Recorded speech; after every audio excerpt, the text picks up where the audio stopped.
Bienvenue dans cette nouvelle édition de l'Africa Tonight. Voici les titres de votre journal.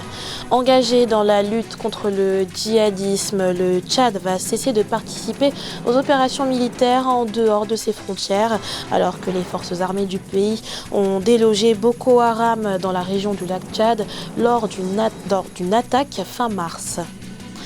La lutte contre les fake news s'intensifie au Sénégal en ces temps de guerre contre le Covid-19. Les autorités ont lancé un service d'information instantané dédié à la pandémie de Covid-19 sur le réseau social WhatsApp. Et en fin d'édition, nous irons au Soudan du Sud où des premiers cas de Covid-19 ont été confirmés. 2 cas qui font déjà craindre le pire aux populations, notamment face à la faiblesse du système de santé du pays ainsi que la densité de ces zones urbaines. Mais tout d'abord, face à la montée des discriminations envers les Africains vivant à Canton, grande métropole dans le sud de la Chine, l'Union africaine appelle la Chine à intervenir. Le président de la commission de l'Union africaine, Moussa Faki Mahamat, a convoqué l'ambassadeur chinois au siège de l'Union africaine. Expulsion, suspicion, interdiction d'entrer dans les commerces. Des membres de la communauté nigériane se disent en effet être victimes de ces faits, notamment après la confirmation de plusieurs cas positifs de Covid-19 dans la communauté. Le Tchad est seul, a récemment déclaré le président Idriss Déby Itno, seul face au groupe terroriste Boko Haram. L'homme qui a achevé une opération militaire dans la région du lac contre les éléments de la secte djihadiste menace de ne plus envoyer des forces dans les opérations extérieures. Graziela Tchakounté, commentaire Nathalie Mo. Serait-ce un signe d'agacement ou plutôt un signe d'épuisement? Le président tchadien Idriss Déby Itno a menacé ce 9 avril de ne plus envoyer des forces dans des opérations militaires extérieures. Une déclaration qui intervient après une offensive de l'armée qui a permis de neutraliser près de 1000 djihadistes, forçant les éléments de Boko Haram actifs sur les rives du lac Tchad à se replier. Nos soldats sont morts pour le lac Tchad et pour le Sahel. À compter d'aujourd'hui, aucun soldat tchadien ne participera à une opération militaire en dehors du Tchad. Il faut dire que le Tchad, considéré comme le nouveau gendarme de l'Afrique, est sollicité sur tous les fronts, au Mali, dans la région du lac Tchad, aux frontières de la Libye et de la Centrafrique. A contrario, se plaint le président Déby, les autres États engagés dans la lutte contre le terrorisme montrent des signes de relâchement, alors même que la menace a gagné en intensité ces derniers mois dans la sous-région. Le président tchadien est à la fois en train de vouloir donner un coup de pied à la fourmilière et en même temps il exprime des signes d'agacement. Dans un premier sens, il faut dire que le président tchadien n'est pas à la première expérience de menace de retrait des troupes sur les différents théâtres d'opération. Il faut comprendre également que le Tchad est au bord de l'implosion sociale. Au plan militaire, le Tchad connaît une tension opérationnelle. Le président Idriss Déby Itno a toutefois maintenu ses troupes en place dans les bases reprises aux islamistes jusqu'au 22 avril 2020 en attendant que l'armée nigériane et nigérienne prenne le relais. De son côté, l'armée tchadienne s'emploiera à renforcer ses arrières pour que le rempart ne cède pas. Le coronavirus, source de fausses informations, des remèdes miracles qui n'en ont que le nom, aux actions gouvernementales qui ne voient finalement pas le jour. De nombreuses informations sont tous les jours relayées sur les réseaux sociaux. Ainsi au Sénégal, les autorités sanitaires, avec le concours de l'agence d'informatique de l'État, ont mis sur pied Docteur Covid, un service d'information gratuit sur le réseau social WhatsApp. Un sujet de la rédaction. Un service d'information sur le Covid-19. Nommé Docteur Covid, ce service est né de l'initiative du ministère de la Santé sénégalais en partenariat avec l'agence d'informatique de l'État et il est accessible depuis le vendredi 10 avril aux populations. Le service a été construit sur l'interface de programme d'application API de WhatsApp en utilisant la plateforme de communication mondiale de l'entreprise Infobip pour permettre le partage rapide d'informations vitales sur le Covid-19.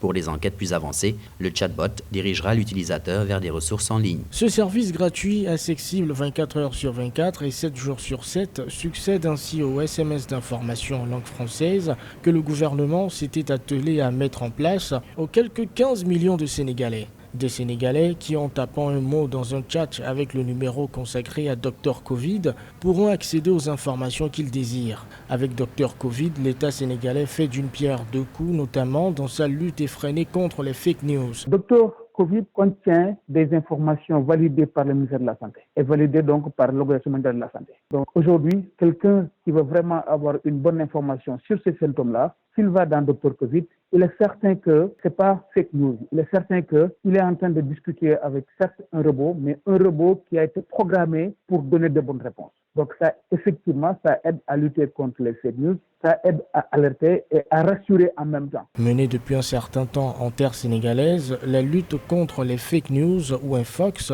prend un tout nouvel aspect en cette période de guerre sanitaire mondiale. Ainsi, tout individu relayant des fausses informations à propos du coronavirus se verra confronté à une plainte, conformément à la décision prise par le ministère de la Santé et de l'Action sociale. La République démocratique du Congo rapatrie ses ressortissants bloqués dans le monde. Deux premiers groupes sont arrivés à Kinshasa ce vendredi, l'un par bateau et l'autre par avion, respectivement du Congo voisin et de l'Éthiopie. Le deuxième groupe arrivait à bord d'un avion affrété par la Belgique avec une trentaine de personnes résidant sur le territoire belge et des citoyens européens. Tous ont été pris en charge par les autorités sanitaires, mais les efforts consentis par les autorités congolaises ne s'arrêtent pas là. Leurs citoyens bloqués à Dubaï et en Turquie retrouveront bientôt, selon les dires des autorités, la terre congolaise. Toujours en RD Congo, Kinshasa se lance dans la désinfection de ses grandes artères. Une opération qui commence par la commune de la Gombe, mise en quarantaine depuis le 6 avril 2020. Lancée par le gouverneur de la ville de Kinshasa, Gentini Gobila, l'opération va s'étendre sur l'ensemble de la ville qui reste l'épicentre de cette pandémie en RDC. Les détails avec Jacques Amboka, notre correspondant à Kinshasa. Désinfecter les grandes artères de la commune de la Gombe, c'est le but de l'opération lancée ce samedi 11 avril 2020 par le gouverneur de la ville de Kinshasa, Gentini Ngobila. Les grandes artères, mais aussi les avenues de cette commune, première de la capitale à être confinée, doivent être désinfectées pendant 6 jours. Nous avons décidé maintenant de nettoyer avec de l'eau javelisée les artères ainsi que les avenues de la commune de la Gombe. Comment nettoyer ces artères pendant 5-6 jours. Le déconfinement est prévu pour le 20. Nous allons évaluer, voir si nous devons continuer ou si nous allons déconfiner la commune de la Gombe. L'opération de désinfectation de la ville de Kinshasa est une initiative qui accompagne la lutte contre la propagation de cette pandémie. C'est par le boulevard du 30 juin d'où est partie cette opération qui s'étendra par la suite dans toutes les grandes artères de la capitale. Dans tous les cas, il y a eu de compatriotes qui ont été signalés fouillant la commune de la Gombe. Mais est-il que dans les jours qui viennent, les autres communes seront aussi confinées. Au fur et à mesure, nous allons commencer le confinement des autres communes. On prendra une ou deux communes en même temps, on confine et puis on avance. C'est par Kinshasa que le pays a enregistré son premier cas de Covid-19 le 10 mars 2020. Face au virus qui ne cesse de se propager, dans cette ville d'environ 13 millions d'habitants, la rigueur doit être démise dans la lutte contre le Covid-19 pour éviter le pire. Notons que la RDC compte à ce jour 234 cas confirmés, dont 20 décès. Le coronavirus continue de s'étendre notamment en Afrique. La situation est particulièrement préoccupante en ce qui concerne surtout les pays les plus vulnérables comme le Soudan du Sud par exemple, pays ravagé par des années de conflits et où les premiers cas de Covid-19 ont été déclarés. Zahra Mohamed Moutou, commentaire Nathalie Mo.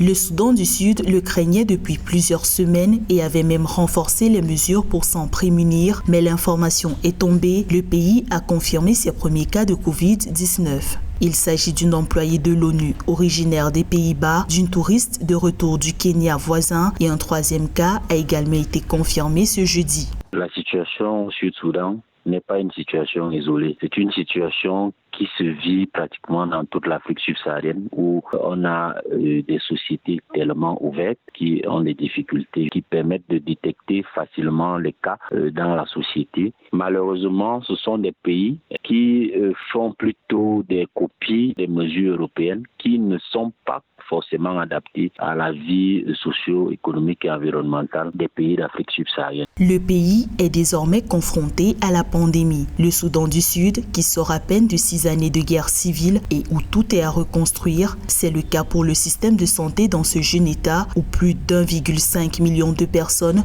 sont déplacées à l'intérieur du pays. Près de 200 000 habitent dans des camps de fortune sans accès aux infrastructures sanitaires, rendant dès lors quasi impossible l'observation des mesures barrières. Les Sud-Soudanais s'inquiètent d'une crise sanitaire de grande ampleur. L'Organisation des Nations Unies qui se retrouve au Sud-Soudan actuellement est essentiellement casque bleu. Ils ne peuvent pas être au front de la situation puisque ce n'est pas leur cahier de charge, mais ils peuvent mettre la main comme une aide, comme l'armée le fait déjà un peu partout. Plus d'1,5 million de cas d'infection par le nouveau coronavirus sont officiellement recensés dans le monde. L'Afrique reste à ce jour le continent le moins touché par le Covid-19. Mais nombreux sont ceux qui redoutent qu'il ne devienne le prochain épicentre de la pandémie.